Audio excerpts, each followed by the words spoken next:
नमस्कार, प्रणाम। हम रामेश्वर रुद्रपुरी, खबर रुद्रपुर से। स्वामी प्रसाद मौर्य जी कईनी अपने राजनीतिक पार्टी आरएसएस-पी की लॉन्चिंग। रघुवर लोगन के बता दें कि समाजवादी पार्टी से इस्तीफा के बाद स्वामी प्रसाद मौर्य जी दिल्ली में अपन नई पार्टी के लॉन्चिंग कर दिल बानी। उनके पार्टी के नाम बा राष्ट्रीय शोषित समाज पार्टी। बता दें कि 20 फरवरी के स्वामी प्रसाद मौर्य जी सपा की प्राथमिक सदस्यता और विधान परिषद से इस्तीफा दे दिले रहनी। ओकर बाद सगरी लोग कयास लगावत रहे कि स्वामी प्रसाद मौर्य जी का नया पार्टी के घोषणा करम कि अपन पुराना भाजपा में जाके। इंडिया अलायंस ये देश की इस समय आवश्यकता है। जिस तरीके से आज पूरे देश में अराजकता है, देश बेचा जा रहा है, लोकतंत्र की हत्या हो रही है, भारतीय संविधान के साथ खिलवाड़ किया जा रहा है, देश के करोड़ों करोड़ नौजवान को बेरोजगार बनाकर रोटी के लिए मोहताज किया जा रहा है, महंगाई से आम जनता की कमर तोड़ी जा रही है, किसानों पर दुगना लाभ देने का वादा करने वाली सरकार लाभकारी मूल्य तो नहीं दिला पाई, अलबत्ते किसानों पर लाठियां बरसाई जा रही हैं, रास्ते में कील कांटे बिछाए जा रहे हैं, ड्रोन द्वारा आंसू गैस छोड़ा जा रहा है, रबर की बुलेट दागी जा रही है,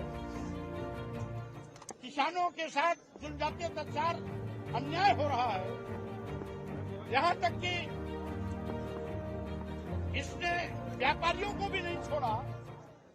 जिन मध्यम और लघु श्रेणी के व्यापारियों ने कभी इसको वोट और नोट किया था, उनको भी ईडी के माध्यम से कमजोर करने की कोशिश कर रही है। उसको देखते हुए भाजपा सरकार देश हित में हटाना जरूरी हो गया है, जो इंडिया अलायंस ही कर सकती है। इसलिए हम आज राष्ट्रीय शोषित समाज पार्टी के माध्यम से इस बात के लिए आश्वस्त करना चाहता हूं कि इंडिया अलायंस को हम मजबूत करेंगे, क्योंकि इसमें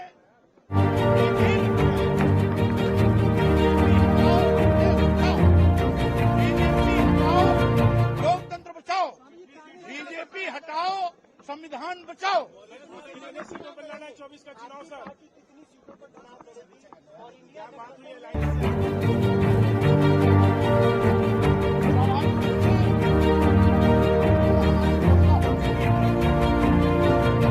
इंडिया अलायंस को मजबूत करेंगे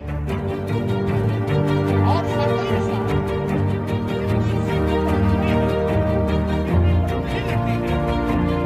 इस पार्टी की नई जिम्मेदारी राष्ट्रीय अध्यक्ष के रूप में आज भी मुझे, इसलिए यहां से अपने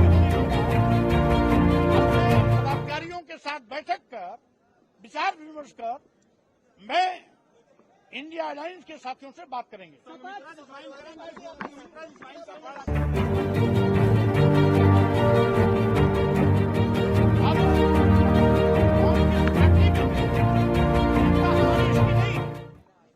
हमारी चिंता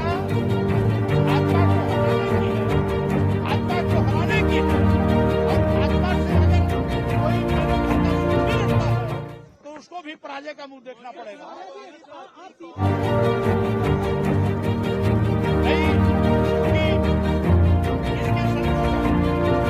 माननीय खड़गे जी है, इसलिए इस संबंध में बात की शुरुआत खड़गे जी से हो। हमारा मकसद